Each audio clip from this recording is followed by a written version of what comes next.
So the question is, why is it so scary to promote yourself?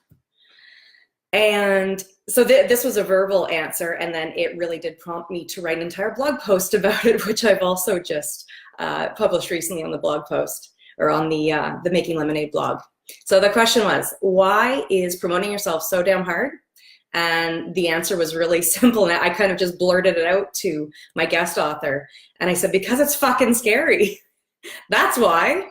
And she just looked stunned for a second that I would just be so blunt and really honest with her. But why is the thought of self-promotion, why does it induce this phobia level fear? Because ultimately it's deep down, and this comes absolutely from experience, certainly what I've seen in clients, and certainly what I was feeling and what we were discussing with this particular guest author. It's that you don't truly believe that the work that you're doing has value to those that you're offering it to. So if you don't believe in the value of the work, the services, the products, the programs that you're offering, then they don't believe it. And by they, I mean, of course, your prospects. So then that means there's no trust. There's no trust building happening. That transaction isn't going on. So to think that this fear is only coming from a place of like, oh, what will people think of me? Do they think that what I'm saying or how I'm saying it is, I'm going to be judged? It's coming from the place of, will people see value in what I'm offering? I think that was more my point to me blurting out, because it's fucking scary. So what I write about in the blog post is just going on as to the reasons why, what's underlying that particular fear, that I pretty much don't know a single person who at least didn't start off not having confidence or not having the motivation, or just sat back and let their fear get the best of them and be a blanket across their business because they simply could not promote themselves. And this is very intimately tied to feeling like a fraud in your business. I've also written about that. That's the imposter syndrome that so many of us in, especially the health and wellness industry, obviously I'm very connected to that, and that's where my roots are and my passion still lies. I feel like, myself included, I've been in this industry a very long time. It started way back with my fitness and boot camp businesses. Oh my goodness, that would be 13, 14 years ago now. But that imposter feeling for somebody in the health and wellness industry, because, and it's not that you assume people are going to look at you in a certain way or judge you in a certain way. They are. It's very natural, of course, when, again, back in my fitness days, and people would ask, what do you do? Well, I'm a fitness trainer. I work at a personal training studio. I also own several outdoor boot camp franchises, and I would get looked up and down. It's very natural. I did not shame people for doing that. I probably very naturally did it myself. You just automatically think of somebody being a fitness pro, a health pro, a nutrition pro, that they must look, act, eat, be a certain way because of the career or the industry that they've chosen. So that is very intimately tied to why you're probably terrified of promoting yourself.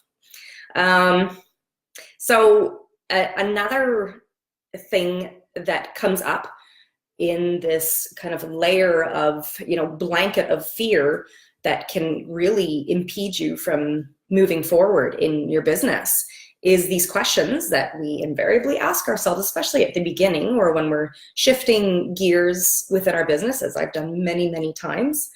It's, what if I fail? What if my business never does go anywhere? What if I don't have a steady stream of clients and income generating work? That's a common, constant fear. And then alternately, but yet still tied to this fear of failure, is, but what if I succeed? Then what?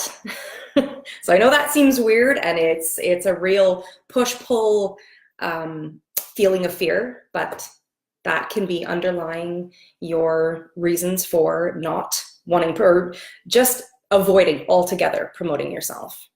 And I saw a really interesting quote as I was coming across, doing a little bit of extra research to just sort of add to my own experiences on this topic. And it was, to promote yourself is to take a risk, putting yourself out there for others to judge. And that was from Very Well Mind blog. So I thought that was very interesting, and I included it in my own blog post, which I will drop that link for you guys to check out. So the things that you can do about it, though, so it's, why is it so hard to promote yourself, or how can I get over this horrible, scary feeling and just move on? Because once you get to that point and make that mindset shift, it'll just crack your business wide open. And again, from experience, crack it wide open. So how to get over these feelings of being a fraud and just embrace self-promotion, as scary as it is to, number one, I know you've heard this a million times, so this is 1,000,001. You've got to know your target audience inside and out. So if you don't, stop what you're doing and put some serious thought into it, because this could very well be all of your particular reason, depending on what your situation is, what your personality is, what's going on in your business, your vibe, and the real underlying roots to why you're feeling like you have this fear of self-promotion.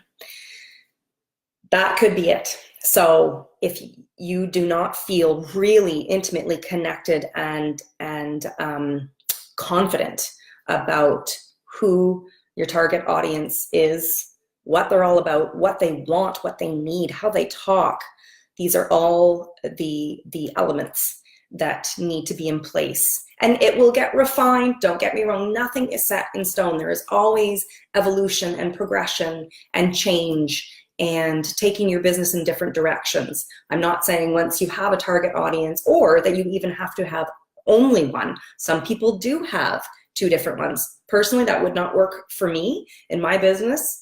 My target audience is you guys, who would likely be tuning in right now, health and wellness business owners who are trying to navigate the rigors and complexities and confusion and frustration of online business, or the online parts of your offline business. That is who I'm talking to. And it's very likely only women, because I've made a point of connecting with women entrepreneurs. So I am very connected, and I do feel very confident, and I love who my target audience is, because my target audience is me, where I was not too long ago. So of course I have the deepest connection with that particular group. So take some time to really figure out who your target audience is, and then specifically within that target audience, get to know who your ideal client is. So just think about all of the different personality traits and idiosyncrasies and everything that has to do with one ideal person that you would love to work with over and over and over. Like they would, if you just nail down that one person and you could clone them over and over, that is your ideal client, and that you get to work with them. Know that person inside and out. So that is one way. That is probably the main way. A few other ways to get yourself moving past this fear and to literally just get over it is to surround yourself with other people who they just get it. Now, you might be thinking, well, that's part of the problem. Other people around me, even the people closest to me, my friends, my family members, maybe your spouse, maybe your parent. I have been there. They don't get it. They don't quite understand. They're not picking up what you're putting down. They don't get that you want to be this, you know, kick-ass, high-flying online entrepreneur. They don't get that. And I've written a blog article about that, come to think about it. Lots of experience in this industry, and specifically in trying to carve out a way to share my love and passion with the world. And that's why I get you guys so much, right? So surround yourself with other people, find Facebook groups, other forums, business networking groups, other online communities, offline communities. Pick a few of those select friends or family members, colleagues, make friends online. That was a huge stepping stone for me. And another thing that it broke my business wide open was when I stopped looking at people who I would have otherwise thought were my competition online, other people doing exactly what I was doing. I reached out to them and said, look, I see we've got some commonalities, and then we've got some places where we're going in different directions. Let's focus on one of those and let's help each other and boost each other. We've got very similar audiences, you know, what I like to call copycat audiences. And that is the element of community over competition or collaboration over competition. So both of those things in that really huge shift in mindset. That was everything. And that shift started happening a few years ago, and I've never looked back, and I have quite literally never used the word competition as it relates to another person or another company doing quite nearly the very same thing as I'm doing in the online space, in this industry. I only see people as potential allies and collaborators and part of my greater community. So that mindset shift may very well mean a lot for your business too. So finding those people who they just get it and they get what you're trying to do. So surrounding yourself with those people. And it may also help to find a single person who can then function in place as a business mentor or a business coach. So there are a lot of people, and this is not any promotion whatsoever for my own services. Just do your research, do your due diligence. It really does come down to obviously budget. People can be, oh my goodness, like 10,000 an hour, $100 an hour. It varies wildly as to where your budget might be and how much you're willing to invest in that kind of person, in that kind of relationship, in that kind of service. But it comes down to who do you mesh with? Who gets you? Who gets what you're trying to do? Interview people. And if somebody is not willing to give you like a free, consultation, discovery session and put in some time and energy with you to go down that road with you, then that is not the right person for you. I'll put that out there. So another thing that you can do, and I'll wrap this up quick so that we can get to any other questions that you guys might have, because I realize I've just totally gone off on a tangent. Really excited about this topic. And that is, why is it so blinking scary to promote yourself, but how can you just get over it and get on with things and crack your business wide open?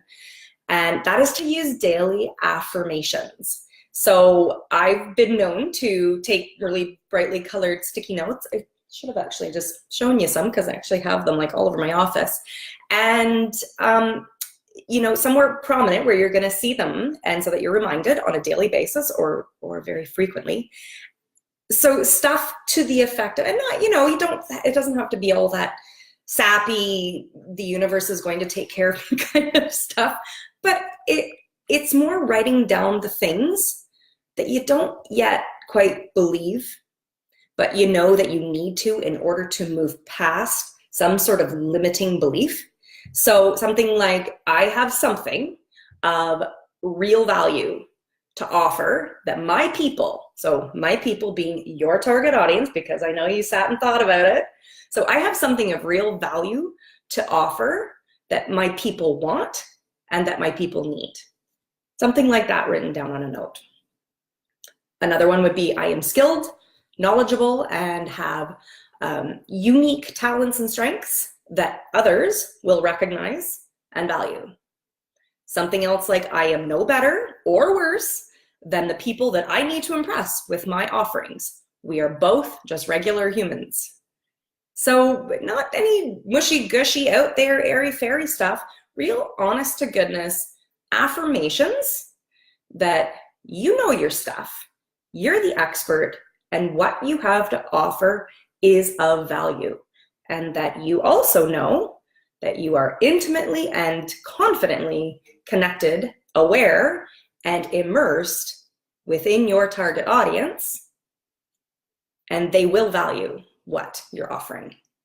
So I'm going to leave those tips that answer the question, why is it so scary to promote yourself?